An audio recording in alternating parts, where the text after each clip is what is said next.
Very good morning to all. This is class 9th, Social Science, part History, and chapter number 1, The French Revolution. This is introduction video of this chapter. यह एक introduction part होगा इस chapter का। Students, जैसे कि मैंने बताया कि ये एक इंट्रोडक्शन पार्ट है द फ्रेंच रिवॉल्यूशंस का।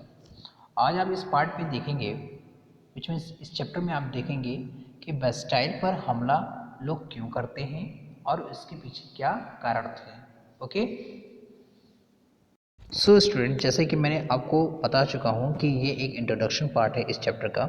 इस चैप्टर को शुरू करने से पहले आप ये जान लीजिए कि एब्सोल्यूटलिस्ट क्या होता है। आखिर क्या कारण था कि फ्रांस के अंदर लोग पेरिस के सड़कों पर आ गए और वहाँ के जो राजा थे उसके अगेंस्ट लोग रिवॉल्यूशन करने लगे। ओके सबसे पहले आप समझिए एब्सोल्यूटलिस्ट। Absolutist, literally a government or system of rule that has no restraints on the power of exercised. In history, the term refers to a form of monarchical government that was centralized, militarized and repressive, which means एक ऐसा राजा जिसके पास central में हो, मिलिटरलाइज्ड, उसके पास सैनिक ताकत हो, repressive, एक ऐसा राजा जो कठोर से कठोर हो, उसका जो मन करे वो कर सकता है। तो ऐसी मोनारिकल एब्सोल्युटली मोनार्क को कोई पसंद नहीं करता था, जिसके अगेंस्ट लोगों ने फ्रांस की सड़कों पर आ गए और राजा को वहाँ से जाना पड़ता है। तो ऐसी गवर्नमेंट को कोई नहीं पसंद करता है। तो ऐसी चीज़ों को हम लोग एब्सोल्युटलिस्ट मोनार्क बोलते हैं। एक ऐसा राजा है जिसके पास सेंट्रलाइज्ड, एक ऐसा राजा मिलिटरलाइज्ड एंड रिप्रेसिव, वह ऐसा राजा होगा जो निर्दयी होगा, उसके पास सैनिक ताकत होगी और वो सेंटर में होगा, उसके अधीन बहुत सारे लोग होंगे लेकिन वो किसी के अधीन नहीं होगा। ऐसी चीज़ों को हम लोग एब्सोल्यूटलिस्ट मोनारिकल फॉर्म ऑफ गवर्नमेंट बोलते हैं। और इसी वजह से फ्रांस के सड़कों पर लोग आ जाते हैं और बेस्टाइल पर हमला करते हैं। बेस्टाइल लुई 16 का एक महल था जहां पर लोगों ने गलती से उस पर हमला कर दिया था, जिसे आप आगे समझेंगे। Now on the morning of 14 July 1789, the city of Paris was in a state of alarm. The king had commanded troops to move into the city. Rumors spread that he would soon order the army to open fire upon the citizens. Some 7,000 men and women that gathered in the front of the town hall and decided to form a people's militia. They took proof in a number of the government buildings in the search of arms. Students, जैसे कि मैंने आपको बताया कि एब्सोल्यूटलिस्ट monarch एक ऐसा राजा जिसके पास centralised, मिलिटरलाइज्ड and repressive, एक ऐसा राजा जिसके अधीन सेंटर में हो, मिलिटरलाइज्ड उसके पास सैनिक ताकत हो, और रिप्रेसिव एक ऐसा राजा जो कठोर से कठोर हो। इस टाइप के गवर्नमेंट को लोग पसंद नहीं करते थे। द फ्रेंच रिवॉल्यूशंस की घटना एक 14 जुलाई से होती है।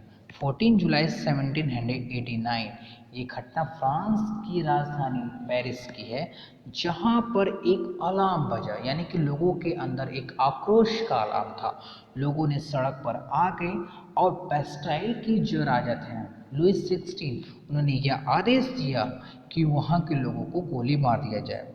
लेकिन वहाँ पर जनसंख्या ज़्यादा होने की वजह से इतनी गोलियाँ नहीं चल पाई और लोग एक साथ इकट्ठे हुए और लुई 16 की जो महल थी जिसका नाम बेस्टाइल था, वहाँ पे लोगों ने हमला कर दिया। And they broke into a number of government building and such arms.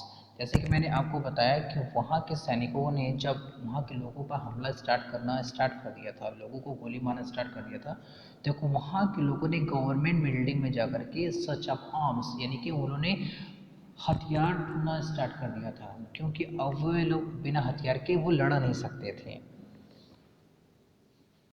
Finally, a group of several hundred people marched toward the eastern part of the city and stormed the fortress prisoners the Bastille, where they hoped to find hotted ammunition. अब लोगों की इतनी भीड़ बढ़ चुकी थी कि लोगों ने राजा के महल पर हमला कर दिया था। जैसे कि मैंने आपको बताया, सबसे पहले लोग गैदरेट हुए, यानी कि इकट्ठा हुए। जब लोग इकट्ठा हुए तो गवर्नमेंट बिल्डिंग्स में लोग सर्च ऑफ आर्म्स यानी कि हथियार खोजना स्टार्ट कर दिया था। बहुत सारे लोगों को हथियार नहीं मिल पाया, जिसकी वजह से राजा का जो महल था जिसका नाम बैस्टाइल था, वहाँ पर लोगों ने हमला कर दिया।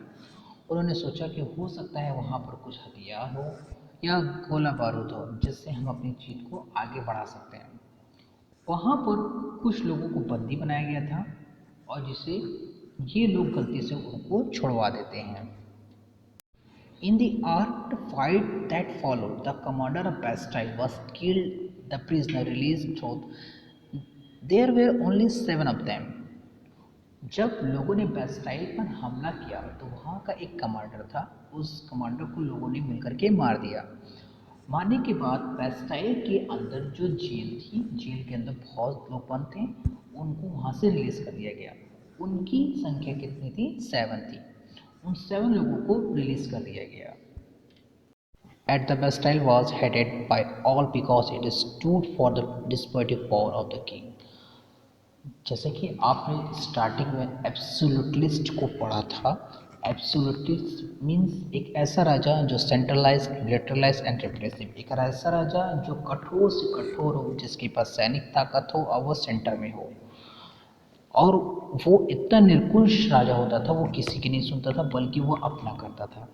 इस वजह से वहाँ के लोगों ने वहाँ बैस्टाइल जो वहाँ का एक महल था वहाँ पर हमला कर दिया।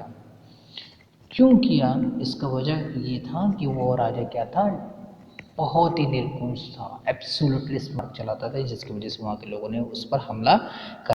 And finally the fortress was demolished and stone the fragments were sold in the markets to all those who wished to keep up 7 year of its destruction।